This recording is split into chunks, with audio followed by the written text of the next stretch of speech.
The pink bike lay on the asphalt skin,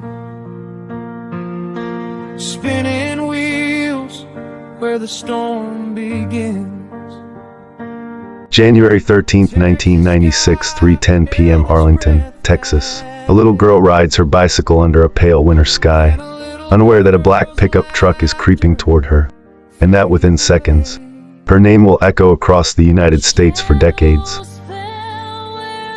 A scream, a witness powerless to stop the horror unfolding just feet away. This is the chilling story behind the creation of the Amber Alert. Welcome back to Crime Chronicle 1, the channel that brings you the world's most gripping unsolved mysteries, chilling crimes, and the shadows that hide behind everyday life. Tonight, we travel back to January 1996, to a neighborhood that thought it was safe, a family that believed their children were protected, and a crime so shocking that it rewrote history. This is the tragic, haunting, and unforgettable story of Amber Renee Hagerman, a little girl whose light sparked a national movement. 1996. Amber Hagerman, the crime so horrific it created the Amber Alert, the little girl who created a national emergency system. Arlington, Texas. Vertical bar. Saturday, January 13, 1996. Vertical bar to 45 p.m. The winter sun hovered low, muted by thin clouds drifting lazily across the Texas sky. In East Arlington, the neighborhood around Ruth Street and East Abram Street was alive with the familiar sounds of weekend life. The hum of cars, distant TV chatter, children laughing, dogs barking in backyards. 9-year-old Amber Hagerman, with her long brown hair and a smile bright enough to soften anyone's day, had just arrived at her grandparents' home. A place she loved, a place where she felt safe. Amber Renee Hagerman was born on November 25, 1986, in Arlington, Texas, a bright, spirited girl who filled every room with energy. She was protective of her little brother Ricky and loved riding her bicycle, baking with her mother Donna, and dreaming of becoming a teacher someday. Amber was known for her kindness, confidence, and determination, traits that made her stand out at school and in her neighborhood.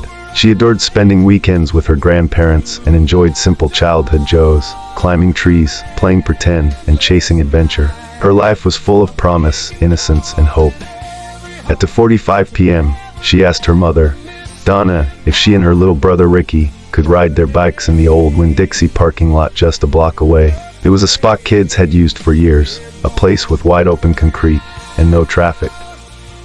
Donna hesitated for only a moment.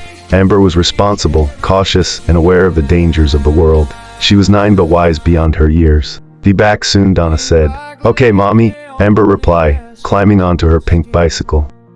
It was a simple moment, ordinary, comforting, the kind of moment families take for granted, never knowing how fragile it truly is. For 12 minutes, the two children pedaled, laughed, and spun circles around each other. But around 3 p.m., Ricky decided he was done. He returned home, expecting Amber to join him shortly. She didn't. At 3:07 p.m., a 7-8-year-old retired machinist named Jimmy Kevel sat in his backyard just across from the abandoned parking lot. He often watched the neighborhood kids play, but that day something caught his eye. A black pickup truck, older model, possibly late 70s or early 80s, idled across the lot, slow and suspicious.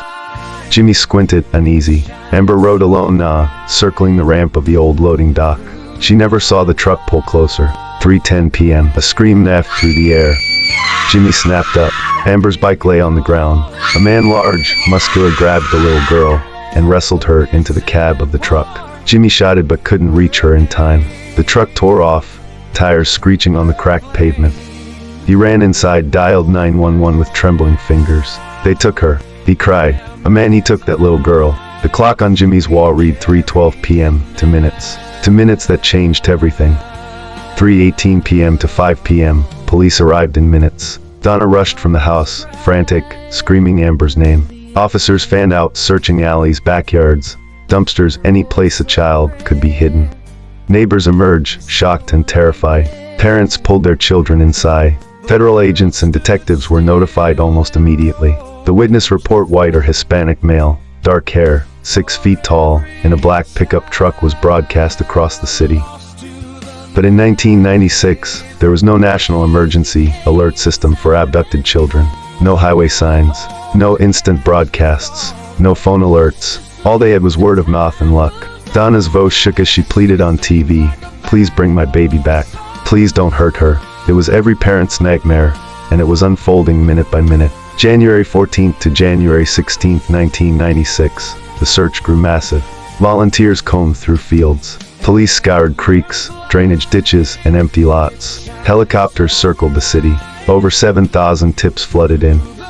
Amber's face was everywhere on flyers, in newspapers, on local news broadcasts. Her photo showed a bright, smiling child with brown hair and hopeful eyes. Yet there was no sign of her. Every hour that passed tightened the grip of dread on the community. Detectives held long meetings late into the night, analyzing the witness description, tracking down trucks that matched the profile, interviewing registered offenders, monitoring bus stations, airports, motels, truck stops. But Amber might as well have vanished into thin air. January 17, 1996, 11:30 am. For days after the abduction, a man walking his dog along the Forest Hill Creek behind an apartment complex made a sickening discovery. A small body lay partially submerged in shallow, cold water. When officers lifted the little girl from the creek, the entire crime scene went silent. It was Amber. Her throat had been slashed. She had been sexually assaulted. Signs of restraint and abuse told detectives she had suffered. News of her death spread across Arlington like wildfire. Donna collapsed in grief. Her screams echoed through the house, the kind of sound that stays inside you forever. The city grieved, detectives hardened, and a monster walked free. The investigation entered its darkest phase. Detectives examined DNA samples, tire impressions, fibers, Amber's clothing, truck sightings, sex offenders within 100 miles.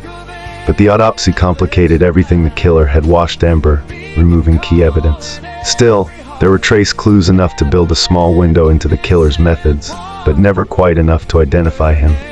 Rumors swirled, theories spread: a drifter, a local predator, someone who had stalked Amber, a serial offender passing through Texas. Police interviewed hundreds, then thousands of potential suspects, yet none matched. The killer's silence became his greatest weapon.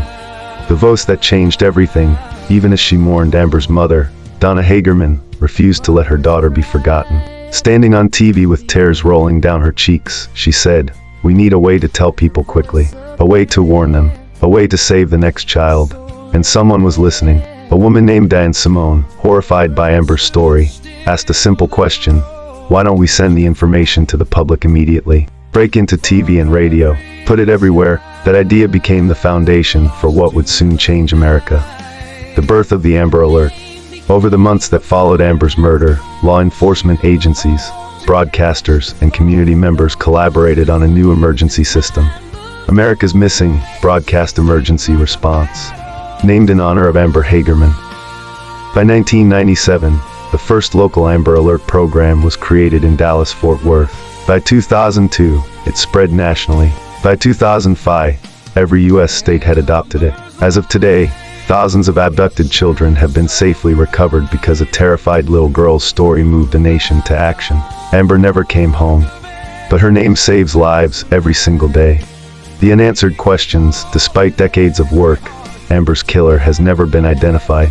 Theories remain, but none fully satisfy investigators.